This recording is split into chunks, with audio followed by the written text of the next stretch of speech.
Hey everybody, if you've made it this far, we're at group 5 of our rooted groups at home. And right now I am holding what I would naturally see in my backyard as like a weed, but it's not. This is an oak tree given to us by a friend. And this little seedling is about 6 months old. And I've just been like looking at these as we've come into the office and just considered the journey that we've been on together, the reality that you and I are a part of something that is kind of foundational and is kind of like a seedling. We're a 6.5-year-old church. We're gathering together to fix our eyes on Jesus, and we are committing ourselves to being rooted in the soil that is Jesus, in the city, for generations to come. And this past Sunday at Slow City Church, we celebrated Commitment or Devotion Sunday, and we discussed the reality that just like this seedling, just like this acorn that has developed roots, that is sprouted to be about 6 inches tall, is devoted to just being rooted in the soil. One day this thing is going to be planted in a yard somewhere, and it's going to grow to 30 to 40 feet tall. It's going to hold a swing for a family. People are going to climb up in its branches. It's going to have this ecosystem of life happen because it just remained rooted. And that's what our call is as the church. When you look back at the first church and you look back to Acts chapter 2, you read a word that was noted about the first followers of Jesus, that they were devoted. In Acts chapter 2, we see that they were together and committed to being together in an upper room when suddenly the Holy Spirit filled the room and fell on each one of them. And they were indwelt by the very presence of God. And that presence of God, the indwelling of the Holy Spirit, drove their life, drove their faith, drove how they spent their money, their time, their talents, drove their mission. Acts chapter 2, verse 42 says, the believers were constantly together and they were devoted to the apostles' teaching, to the fellowship, to breaking of bread, and to prayer. They began to sell possessions when anybody had need, and they brought them and they set them before the feet of the apostles, and God was doing incredible things in their midst. They were all experiencing awe and wonder. And I don't want us to miss that simple but powerful word. They were devoted. They were devoted to God's presence. They were devoted to the apostles' teaching. Now, what was the apostles' teaching in that time? And I'm sure that was like Old Testament prophets and Torah, but the apostles' teaching were the teachings of Jesus, how Jesus connected the dots for those when he came and did ministry on the earth.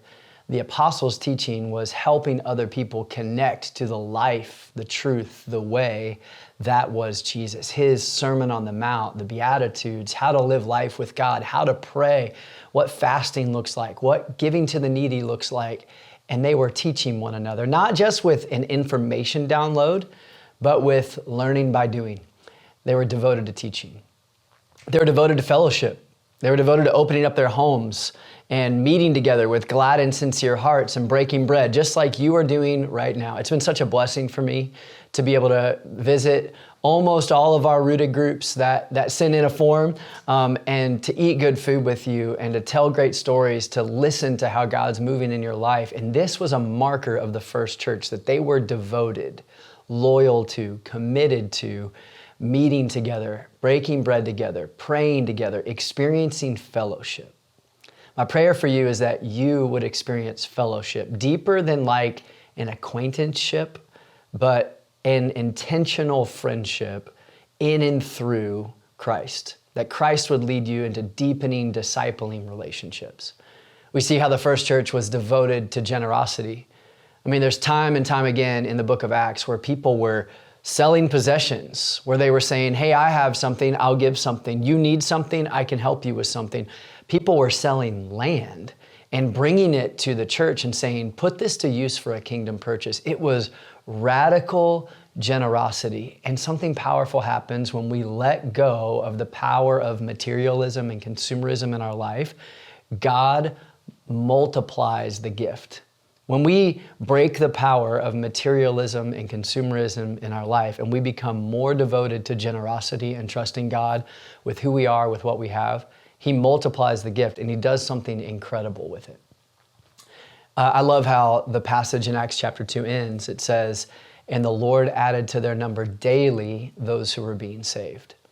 The byproduct of our devotion, remaining rooted in His presence, remaining rooted in His word, remaining rooted in fellowship and in prayer, remaining rooted in generosity, is that the Lord multiplies. The Lord is saving people. And that's our prayer as the church, that you and I would be like oaks of righteousness, planted in God's goodness, a display of His splendor. That's what Isaiah 61 reads, that we would be oaks of righteousness, displaying the splendor of God, that you and I would put our hands to the good work of renewing and restoring and rebuilding what's been broken around us, and that we would point more and more and more people in this city to Jesus. My prayer for you as you wrap up groups together is that you could maybe have an intentional conversation about your devotion, your commitment to the Lord, your commitment to the scriptures, your commitment to prayer and to hospitality, to generosity. What does that look like? And what would it look like to maybe continue to step in through this commitment season, through this devotion season as a church? And how could God draw more and more people to Himself when we just remain rooted and devoted, committed to His word and to one another? Love you guys. I pray this has been a great season for you in groups, and let's continue to be His church.